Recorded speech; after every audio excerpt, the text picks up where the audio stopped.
Buenos días, hermanos y hermanas. Vamos a ver hoy el quinto capítulo del estudio que estamos haciendo sobre el arrepentimiento. Y en este capítulo vamos a ver algunos nuevos aspectos, ¿no?, sobre el arrepentimiento. En el nombre de Cristo implica, en primer lugar, aceptar el carácter de Cristo. O sea, tenemos que tener nosotros el carácter de Cristo, manifestar en nuestra vida la presencia del Espíritu Santo y ocuparnos y trabajar en las obras de Él, o sea, trabajar en las obras de Él, o sea, en las obras que el Espíritu Santo nos va a poner a hacer cada día. Porque a veces pensamos que cuando queremos trabajar para Dios, decimos, voy a hacer esto, voy a hacer aquello, pero a veces son cosas que a lo mejor no es necesariamente lo que el Espíritu Santo, si le dejamos hablar, nos llevaría a hacer, ¿no? Entonces, la persona que predica en nombre de Cristo, debe conocer a Cristo y vivir como Él. Porque nadie puede dar lo que no tiene, o sea, si no vivimos conforme a Él. Arrepentidos caminan de la mano de Dios y dan frutos de arrepentimiento. El primero del cual es volver a Dios, porque cuando pecamos nos alejamos de Dios. Eso, el ejemplo más claro es la parábola del hijo pródigo, ¿no?, que se alejó del padre, estuvo pecando durante mucho tiempo, pero cuando se arrepintió lo que hizo fue volver al Padre, o sea, volver a Dios. Eso es el aspecto que, si recuerdan, dijimos que en el Antiguo Testamento la palabra arrepentimiento significaba volver al Padre, volver a Dios. Entonces, ahora, si decido volver a Dios. Entonces, ahora, si decido hacer esto, ¿no?, de vivir conforme al Espíritu y trabajar para Dios, ahora ya no son mis planes, son los planes de Dios. Y sabemos que a los que aman a Dios todas las cosas les ayudarán a bien. Eso es Romanos 8:28, ¿no? Entonces no tenemos que 28, ¿no? Entonces no tenemos que preocuparnos de nada. Sabemos que a los que aman a Dios todas las cosas le ayudan a bien. En Hebreos 11:6 dice, sin fe es imposible agradar a Dios, porque es necesario que el que se acerca a Dios crea que le hay y que premia a los que le buscan. Entonces, vuelvo a decir, no tengamos miedo de trabajar para Dios. ¿Por qué digo esto? No es que nadie tenga miedo de trabajar para Dios, todos sabemos que eso es algo bueno. Lo que me refiero es que no tengamos miedo de que nos va a faltar algo, de que no vamos a tener para comer en nuestra vida, los amigos nos van a dejar, o que los vecinos nos van a mirar mal, o que en el trabajo nos pueden tirar. No nos preocupemos, Dios nos va a cuidar, ¿no? Ya dice aquí que los que se acercan a Dios, Él premia a los que le buscan. Él premia a los que le buscan. En Números 14:11 dice, ¿hasta cuándo me ha de irritar este pueblo? ¿Hasta cuándo no me creerán con todas las señales que he hecho? Y claro, es que Dios se indigna, pero es que no hago señales continuas en vuestras vidas. No os he probado en vuestras vidas. No os he probado todavía que existo. No creéis de verdad todavía que esto, no pensáis que soy Dios Todopoderoso y que todo lo puedo. Entonces, Dios quiere hacer algo que Jesús hizo, que, bueno, yo recuerdo que cuando hablaba de Nazaret y de Galilea en general, decía, si se hubiera hecho en Tiro y Besaida, bueno, en Tiro, Sidón y toda esta zona en Fenicia, hubiera hecho las obras que he hecho Dios que vosotros mismos. Porque es que estuvo haciendo multitud de milagros, de prodigios, de sanación, dar alimentos, miles de cosas, y no creían. Y al día de hoy, Dios sigue haciendo milagros y prodigios que todos vemos en nuestra vida, pero que muchas veces decimos que, pues qué suerte, o vaya, qué casualidad ha ocurrido esto. Y es la mano poderosa de Dios en nuestras vidas. Hay que saber ver la obra de Dios. Los arrepentidos que están llenos de Dios. Los arrepentidos que están llenos del Espíritu Santo, aquellos que permanecen en Jesús y en su palabra, muestran en su vida la manifestación del poder de Dios. Y entonces la gente cree, no por lo que dicen, sino por cómo viven. Porque lo que decimos es importante, pero es mucho más importante lo que hacemos. Eso lo sabe cualquiera. Cuando tú conoces a alguien y te haces amigo, o cuando te haces una novia o un novio, claro, al principio escuchas las cosas que te dicen, tú y te dice esto, lo otro, ay, qué bien habla. Pero luego vas viendo cómo las cosas que hace, ¿no? Y entonces ves si es coherente las cosas que hace con las que te dice. Porque si dice una cosa pero hace otra, entonces tú dices, bueno, quieres ser mi amigo, pero creo que es mejor no las hace otra. O con un novio o una novia me dice unas cosas pero hace otras. Entonces lo importante realmente no es lo que decimos, que es importante, claro, pero no es lo más importante. Lo importante es lo que hacemos, cómo vivimos. ¿Mm? Entonces tenemos que permitir al Espíritu Santo que nos transforme. Arrepentirnos no es solo dejar de hacer lo que hacíamos, sino dejar de ser quienes éramos, es decir, nacer de nuevo.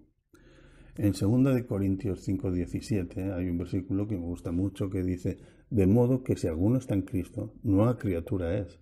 Las cosas viejas pasaron, he aquí todas hechas son hechas nuevas. Entonces, esto es importante, no es solo dejar de hacer lo que hacía, sino dejar de ser quien era. Imaginemos un alcohólico, ¿no? Que un alcohólico decide dejar de beber. Bueno, alcohólico, digamos que sigue deseando hacerlo, o que alguien que adulteraba, pues deja de adulterar porque se siente vigilado y dice, a ver si me van a pillar. Pero si realmente no has cambiado, simplemente has dejado de hacer lo que hacías, pero estás esperando la oportunidad para poder hacerlo, digamos. Entonces no es cuestión de dejar de hacer lo que hacías, que sí, que también, sino de dejar de ser quien eras. ¿Eh? Es un aspecto importante. Cuando experimentamos de verdad el arrepentimiento, no solo nos arrepentimos de lo malo que hemos hecho, sino también de lo malo que somos. No solo nos arrepentimos de lo malo que hemos hecho, sino también de lo malo que somos. Digamos, ahí va implicado el pecado original y la raíz de pecado que todos tenemos en nuestras vidas. En Lucas 19, del 1 al 10, viene la historia de Zaqueo, pero aquí vemos que Zaqueo necesitaba dos cosas. En primer lugar, necesitaba dejar de hacer lo malo que hacía. Él robaba engañando a pobres y a las personas. Eso es algo que debía hacer, dejar de hacer lo malo que hacía. Pero también necesitaba convertirse en dejar de hacer lo malo que hacía. Pero también necesitaba convertirse en otra persona. Cristo sabía el nombre de Zaqueo sin que nadie se lo hubiera dicho. Y también sabe tu nombre, sabe mi nombre, y sabe en qué árbol nos hemos subido cada uno de nosotros. Es decir, Dios sabe quién soy yo, sabe qué tengo, qué cosas buenas tengo, qué cosas malas tengo. Y lo mismo de usted y lo mismo de cualquiera, porque Dios lo sabe todo, Cristo lo sabe todo, el Espíritu Santo lo sabe todo. Y entonces, pues, al igual que a Zaqueo sabía su nombre y a qué árbol se había subido, pues también lo sabe de nosotros. Pecadoras y se sienten muy solas, y a veces lo que buscan es ser amadas y aceptadas porque se encuentran muy solas y abandonadas, ¿no? Entonces nosotros a veces estamos tan enfocados en lo religioso que nos olvidamos primero de amar y acoger a esas personas, de hablarles y escucharles, más que de atosigarles y escucharles, más que de atosigarle con versículos. Cada cosa tiene su tiempo, primero va el amor. A veces no sé, yo lo noto. No sé si es que en nuestra vida anterior hemos sido tan pecadores o tan malos que ahora nos creemos buenos, y desahogando a esas personas y les decimos, eres un pecador, porque ¿cómo puedes hacer eso? ¿No te da vergüenza? No, ¿me entienden? Cuando nosotros hacíamos lo mismo o peor, y ahora nos creemos buenos y entonces descargamos sobre ellos nuestra ira. Y esas personas lo que están haciendo es que necesitan de necesitan reconfortarse en Cristo. Entonces nosotros lo que tenemos que hacer es tratarles con amor, escucharles, decirles que Dios les ama y que luego Dios, a través del Espíritu Santo, ya irá cambiando a esa persona, ya se irá mostrando y hará lo mismo que ha hecho en nosotros, ir cambiando sus vidas. Nosotros le hablamos de Dios y es Dios quien hace el trabajo a través de su Santo Espíritu. Y ya Cristo murió por él. No solo murió por mí, no solo murió por usted, también murió por él. Entonces, ¿en qué somos distintos usted o yo o él? Él es distinto en que ha llegado más tarde que nosotros a la salvación, digamos, ha llegado más tarde, pero ¿y qué más da llegar más tarde? Los últimos serán los primeros. Entonces no vengamos a decir, ay, yo ahora soy bueno, que pensamos que somos buenos. Entonces, ahora voy a desahogarme en él, porque fíjate lo que hace, está a recriminarle todo lo malo que hacíamos nosotros antes. Bueno, entonces, como decía, cada cosa tiene su tiempo. Primero va el amor. La gente se sube al árbol equivocado para ver a Jesús, pero en vez de criticarlos deberíamos acercarnos y decirles, Zaqueo, date prisa, baja de ahí porque es necesario que Cristo vaya a tu casa esta noche. Eso es lo que debemos hacer.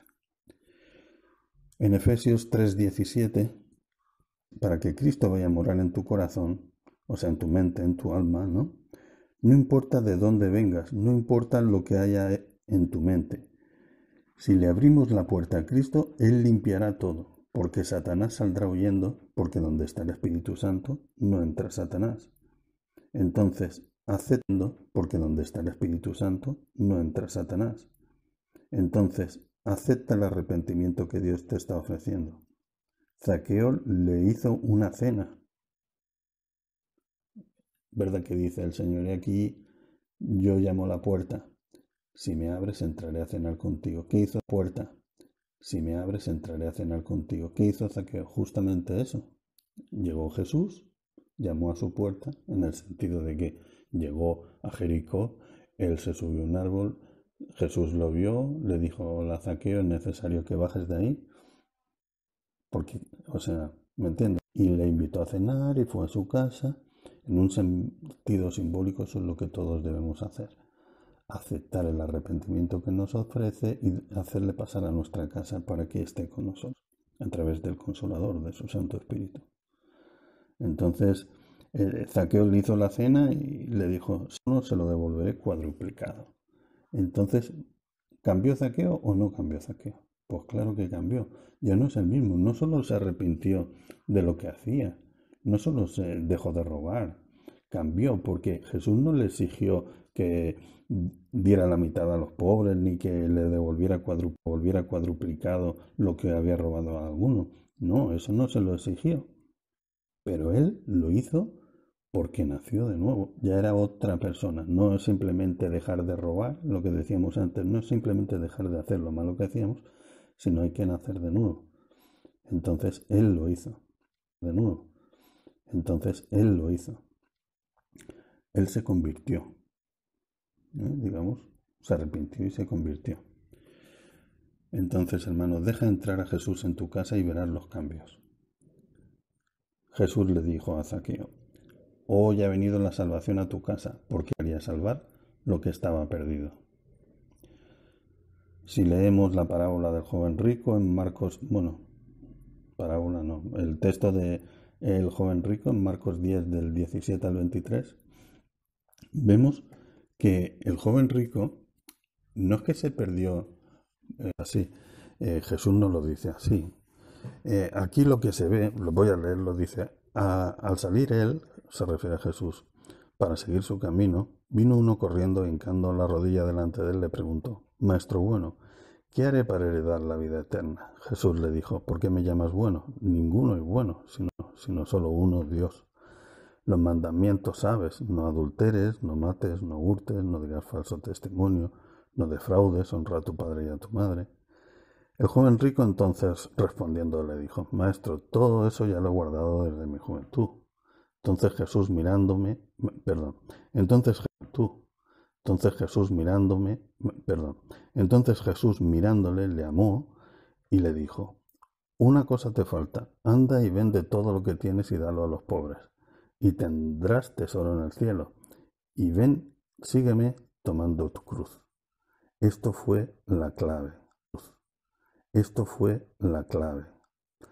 Ahora lo estudiaremos. Dice, pero él, afligido por esta palabra, se fue triste porque tenía muchas posesiones. Entonces Jesús, mirando alrededor, dijo a sus discípulos: cuán difícilmente entrarán en el reino de Dios los que tienen riquezas. Vamos a ver, no pueden ir al cielo. Lo que dice que qué difícil les debe ser porque quedamos esclavizados, atados, encadenados a las riquezas, a los bienes materiales, y a veces no podemos renunciar a ellos. Entonces, yo voy a dar mi opinión, es solo mi opinión, pero en mi opinión era una persona muy presuntuosa. Cuando fue a buscar a Jesús, él a lo que fue era que Jesús le dijera: qué bueno eres un santo, eres una persona. Le dijera: qué bueno eres un santo, eres una persona maravillosa, te felicito. Hay personas así en las iglesias también y que buscan, bueno, en vez de Cristo buscan del pastor el que les digan qué bueno que eres, qué tal. Entonces, esta persona, al acercarse a Jesús, ¿qué tengo que hacer para tener la vida eterna? Él se pensaba que Jesús le iba a decir lo que justamente le dijo: pues no hagas esto, no hagas esto, o sea, cumple los mandamientos, ¿no? Y entonces él, haciéndose muy presuntuoso y con mucha vanidad, le dijo: yo todo eso ya lo he hecho desde mi juventud, que todo iba a acabar ahí, que todo iba a acabar ahí en el sentido que él sabía que guardaba todos esos mandamientos de la ley, que Jesús le iba a decir: haz eso, y él diría: veis, yo lo hago todo eso y por tanto tengo la vida eterna porque soy muy bueno y hago todo lo que tengo que hacer por mis fuerzas. Entonces Jesús, que no todo lo que tengo que hacer por mis fuerzas. Entonces Jesús, que nos conoce a todos y que sabe cuál es el punto débil de cada uno, le dijo: una cosa te falta, vende todo lo que tienes y dalo a los pobres. Y muy importante es esto, dice, y ven, sigue. Claro, ahí lo machacó porque este joven dijo: madre mía, yo ahora tengo que seguirle y tomar mi cruz. Yo no estaba preparado para eso. Yo puedo estar preparado para no robar, para no matar, para no fornicar, a honrar a mi padre y a mi madre, pero no la de Cristo. O sea, yo no quiero seguir a Cristo. Yo no quiero dejarlo todo para seguirle y coger mi cruz y pasar penalidades o lo que surja en el camino, ¿no? Entonces, eso que le pasó al joven rico nos puede pasar a cualquiera. Bueno, algunos con la riqueza. Queremos, sí, queremos agradar a Dios, pero hasta cierto punto, que no nos molesten en nuestra forma de vivir, que hasta aquí, o sea, yo voy los domingos a la iglesia y diezmo y yo ya he cumplido, a mí que no me pidan más, ¿entiendes? ¿No? Entonces eso es muy importante, es muy importante. Bueno, continuamos. En Mateo 9, del 9 al 13, vamos a ver a Mateo, que es el caso contrario al joven rico, es lo contrario. Porque el joven rico es el caso contrario al joven rico, es lo contrario. Porque el joven rico, según decía él de sí mismo, él no era un pecador, pero no quiso seguir a Cristo. En cambio, Mateo era un pecador, pero sí lo dejó todo por seguir a Cristo. Entonces, ¿por qué eran distintos? Justamente por eso, porque el joven rico decía que cumplía los mandamientos, pero no quiso seguir a Cristo. En cambio, Mateo era un pecador, pero decidió dejarlo todo y seguir a Cristo. No solo dejó de hacer lo que hacía, sino que dejó de ser como era y nació de nuevo. Fíjense si cambió, que pasó de serlo todo para seguir a Cristo, que ser un llamado a sí mismo santo, o sea, el creerse uno santo y no estar dispuesto a dejarlo todo para seguir a Cristo. En Lucas 9:23 dice: si alguno quiere venir en pos de mí, cámbiese a sí mismo, tome su cruz cada día y quiere venir en pos de mí, cámbiese a sí mismo, tome su cruz cada día y sígame. Lo he leído cambiando una palabra, dice, si alguno quiere venir en pos de mí, niéguese a sí mismo, tome su cruz cada día y sígueme.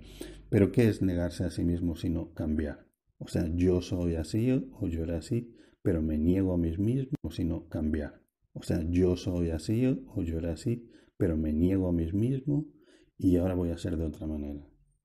¿Eh?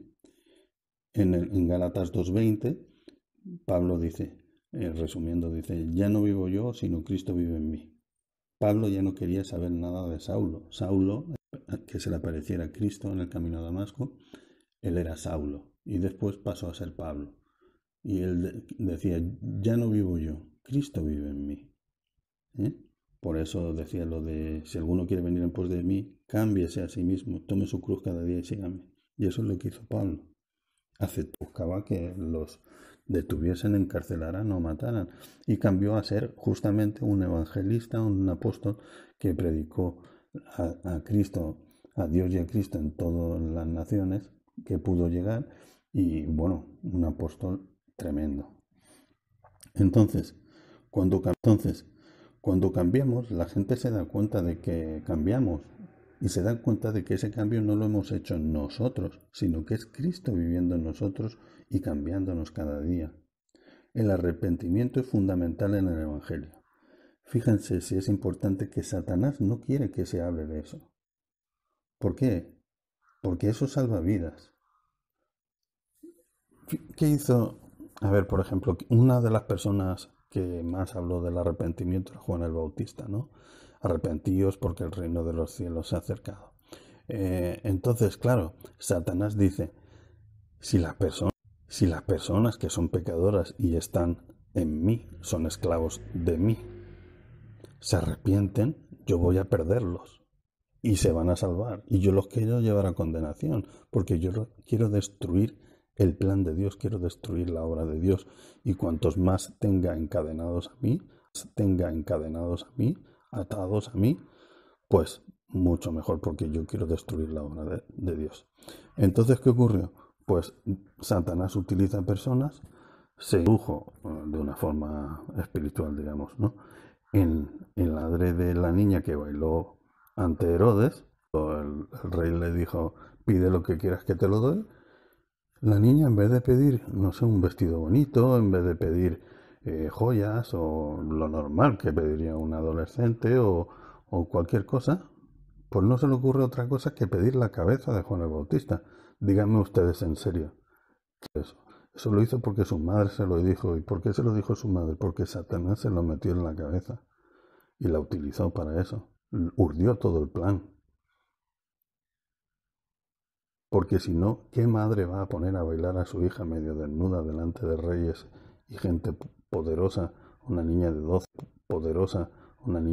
13, 14 años, para conseguir algo que justamente era cortar la cabeza de Herodes? Si no es que Satanás se lo ha metido en la cabeza. Y entonces, ¿por qué se le metió a Satanás eso? Pues porque quería que se dejase de hablar del arrepentimiento. Él quería que el pueblo de Israel siguiera como estaba y sabía que iban a condenación y Satanás estaba encantado. Pero no quería que se hablara del arrepentimiento, hizo todo lo posible para que le cortasen la cabeza. Esto de que Satanás se introdujo para hacer eso, entonces Satanás se introdujo en Judas y vendió a Jesús. Eso está en la palabra, es bíblico. Es Satanás el que se metió en Judas y le hizo, hombre, Judas, quiero decir, es como cuando una tentación y podemos aceptarla o no aceptarla, ¿no? Pero fue Satanás el que le metió. Cuando digo se introdujo en él, no es que se metió dentro, digo que en su mente le metió la idea de vender a Jesús en Judas. Por lo mismo hizo con la madre de esta niña que hizo que cortaran la cabeza de Juan el Bautista, porque Satanás no quiere que se hable del arrepentimiento. Entonces, vamos a ver un aspecto curioso. ¿Somos pecadores porque pecamos o pecamos porque somos pecadores? Pues ahora voy a leer algunos versículos en los que se ve claramente que pecamos porque somos pecadores y no al revés. Pecamos porque somos pecadores. No somos pecadores porque pecamos, porque una persona puede quizá no pecar, pero sigue siendo un pecador. Y voy a poner ejemplos. Salmo 51:5.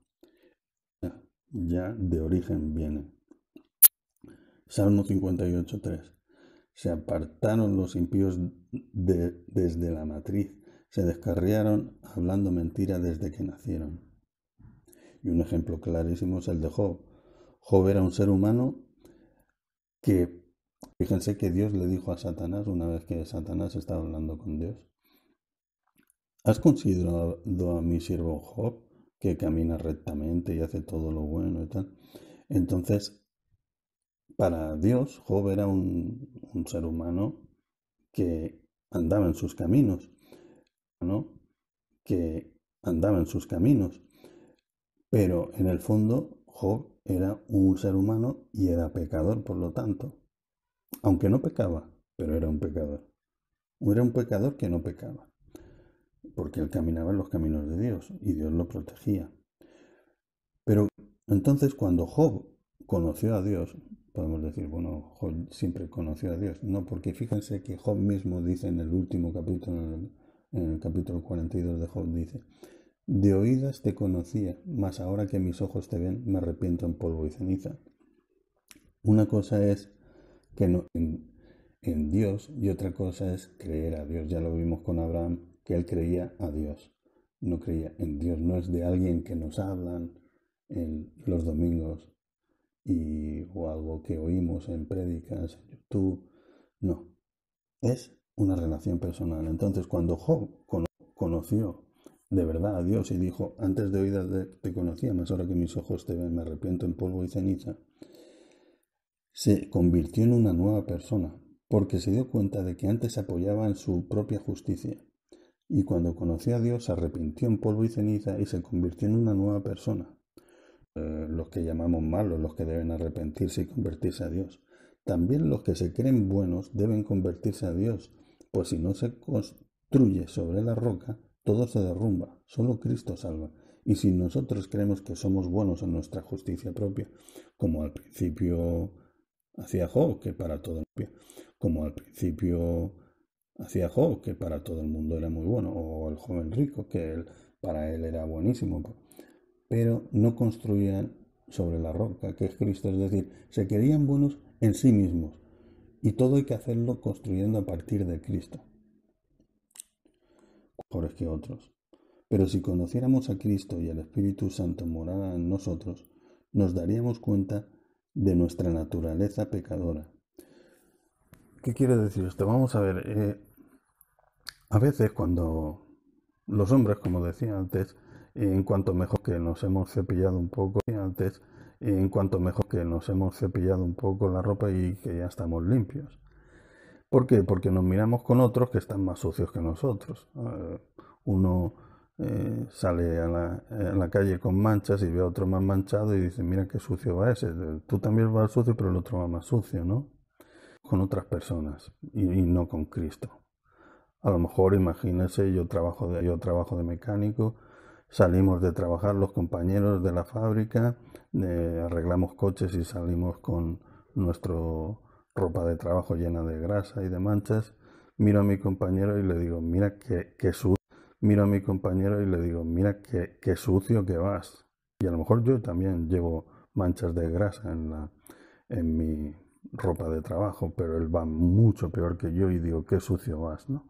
Y voy tan tranquilo de saber que como estoy en el taller donde vamos todos andando allí así. Pero si de repente así, tal como iba en el taller y yo me sentía bien, me introdujesen en, en una boda de mi hija y yo fuera vestido así, o me invitasen a una cena con el primer ministro y yo fuera así ante un rey, ¿me entiendes? ¿Me entienden? Diría, madre mía, qué vergüenza, qué vergüenza, qué vergüenza. Estoy súper sucio, doy verdadero asco de tan sucio que voy. Y es la misma ropa que llevaba antes, pero antes como estaba en el taller con que todos los demás estábamos sucios, pues yo me veía bien, yo no me sucio. Entonces lo que debemos hacer no es compararnos con los demás. Tenemos que mirarnos con Cristo, no para igualarlo, no vamos a poder igualarlo nunca, pero ya vimos un versículo en el que decía, mirando ante el espejo, conseguiremos que Jesús nos vaya cambiando poco a poco a su imagen, ¿verdad? Esa es la idea. Intentar siempre mejorar, no conformarnos de que hay gente peor que nosotros. Y ese es un defecto que tenemos muchos cristianos. Por último, o casi para terminar, decir que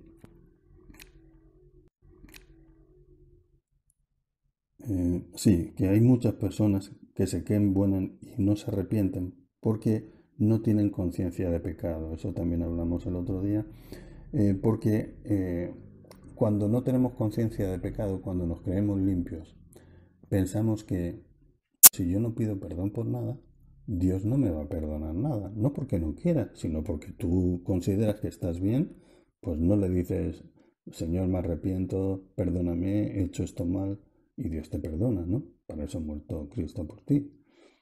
Pero es que como tú piensas que estás todo bien y no cambias, y piensas que estás todo bien y no cambias y no te arrepientes ni pides perdón porque piensas que está todo bien, pues no se puede perdonar a alguien que cree que está bien en todo, ¿no? Y para terminar quisiera ver una cosa que está en Filipenses 3. Voy a leer la mayor parte. Dice, pero cuantas cosas eran para mí ganancias, las he estimado como pérdida por el amor de Cristo. Y ciertamente aún estimo las cosas como pérdida por la excelencia del conocimiento de Cristo Jesús, mi Señor, por amor del cual, la excelencia del conocimiento de Cristo Jesús, mi Señor, por amor del cual lo he perdido todo y tengo por basura lo tengo por basura para ganar a Cristo. Es decir, todo lo que yo tenía, a lo mejor hay personas que dicen, bueno, si me hago cristiano me va a ir mejor. Claro que te seguro, en un sentido económico, quizás sí, quizás no. Ese es el engaño de la Iglesia de la Prosperidad, que llaman a la gente hablando de que conocer a Dios implica que nos va a hacer millonarios y que cuanto más diezma uno, más va a recibir, como si eso fuera un fondo de inversión. Dice, le darán 5.000, si invierte 100.000, le darán 500.000, como si fuera un fondo de inversión en que buscan la rentabilidad económica. ¿Qué ocurre? Que eso puede ocurrir en nuestras vidas o no. No es el objetivo de Dios, no es que nos hagamos millonarios, es que seamos salvos para tener la vida eterna y vivirla junto a Él, donde ya no habrá más hambre, ni sed, ni enfermedad, ni tristeza, ni lágrimas. Todos seremos allí felices. Entonces, a veces hay cosas que el dinero no lo puede comprar. El dinero no lo puede comprar. El dinero no lo puede comprar todo.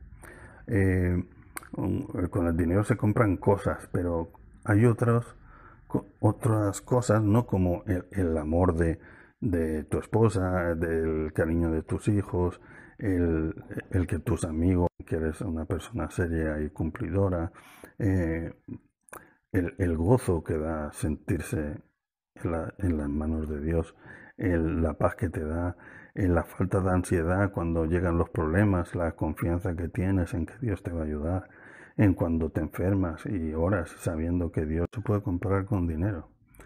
¿Cuántas veces hemos visto que hay actores famosos, cantantes multimillonarios y están todos, algunos se suicidan, otros están con drogas, otros están en psiquiatras, porque el tener dinero no da la fe, el tener dinero no da la felicidad. Un cristiano de verdad, no digo que está siempre saltando de alegría, pero siempre tiene un gozo y una paz y una tranquilidad que no hay otra cosa que de eso. Entonces aquí en Filipenses 3 hemos visto eso y termina con 3 versículos que dice, no que ya lo haya alcanzado, no que lo haya alcanzado ya, esto que quiero, ¿no? ni que ya sea perfecto, sino que prosigo por ver si logro asir aquello por lo cual fui también asido por mí mismo. No pretendo haberlo ya alcanzado, pero una cosa hago, olvidándome ciertamente lo que queda atrás y extendiéndome a lo que está por delante, prosigo a la meta, al premio supremo del llamamiento de Dios en Cristo Jesús. Esta es la actitud. No que ya soy perfecto, no que ya lo he alcanzado. Sí que sé que dejo lo que hay atrás y me voy hacia adelante, hacia Cristo, con los ojos puestos en Cristo, prosigo a la meta, al premio del supremo llamamiento de Dios en Cristo Jesús. Esto es fundamental. Para terminar, me gustaría decir que ya sea que te consideres bueno, ya sea que te consideres malo, hay que arrepentirse. Si consideres bueno, ya sea que te consideren malo, hay que arrepentirse. Si nos consideramos malos, pues para arrepentirnos, porque eso es si somos malos, el arrepentirse es dejar de hacer lo malo que hacíamos y convertirnos en otra persona, permitiendo al Espíritu Santo que te cambie, ¿no? En lo bueno que haces y en creer que eres bueno por ti mismo, y ven a Cristo para que te convierta en una persona nueva en Cristo. Entonces, ya sea que nos consideremos buenos, ya sea que nos consideremos malos, dejemos las cosas, acerquémonos a Cristo y arrepintámonos. Y acepten siempre el arrepentimiento que Dios les